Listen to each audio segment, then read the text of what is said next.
ചോറ്റാനിക്കരയിൽ +1 വിദ്യാർത്ഥിനിയായ ആദിത്യ ജീവനൊടുക്കിയതുമായി ബന്ധപ്പെട്ട അന്വേഷണം social media പ്ലാറ്റ്ഫോമുകളിലേക്ക് കൂടുതൽ വ്യാപിക്കുകയാണ്. പെൺകുട്ടി ഇൻസ്റ്റഗ്രാമിൽ ഫോളോ ചെയ്തിരുന്ന പേജുകളുമായി ബന്ധപ്പെട്ട നിർണായക വിവരങ്ങൾ പോലീസിന് ലഭിച്ചിട്ടുണ്ട്.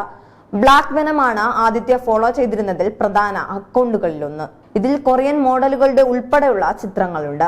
ആദിത്യയുടെ മരണത്തിന് പിന്നാലെ ഈ പേജിലെ മുഴുവൻ പേരും അൺഫോളോ ചെയ്ത് പോയതായാണ് ഏറ്റവും പുതിയ റിപ്പോർട്ടുകൾ പറയുന്നത്.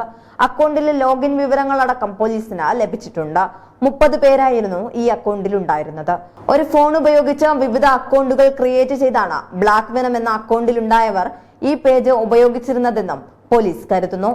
ജനുവരി 27-നായിരുന്നു ചോറ്റാനിക്കര സ്വദേശിയായ ആദിത്യയെ മരിച്ച നിലയിൽ കണ്ടെത്തിയത്.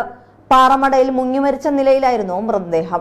4 പേജുള്ള ആത്മഹത്യാക്കുറിപ്പ് കരയിൽ വെച്ചിരുന്ന സ്കൂൾ ബാഗിൽ ഉണ്ടായിരുന്നു.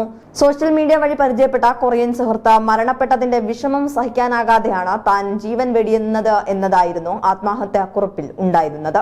കിണർ പണിക്കാരനായ മഹേഷിന്റെയും ദിവ്യയുടെയും ഏക മകളാണ് ആദിത്യ. കൊറിയൻ ഗാനങ്ങളോടും സീരീസുകളോടും മകൾക്ക് വലിയ താല്പര്യമായിരുന്നു എന്ന് മാതാപിതാക്കൾ മൊഴിയും നൽകിയിട്ടുണ്ട്. എന്നാൽ ആത്മഹത്യാക്കുറിപ്പിൽ പരാമർശിക്കുന്ന നിലയിൽ ഒരു കൊറിയൻ സുഹൃത്ത് ഉണ്ടോ എന്നതിൽ മഹേഷ് സംശയം പ്രകടിപ്പിക്കുന്നു. പെൺകുട്ടിയുടെ സുഹൃത്തുക്കൾ ആരോ ഐഡി ഉണ്ടാക്കി പറ്റിച്ചതാകാനാണ് സാധ്യതയെന്നാണ് പിതാവ് സംശയിക്കുന്നത്.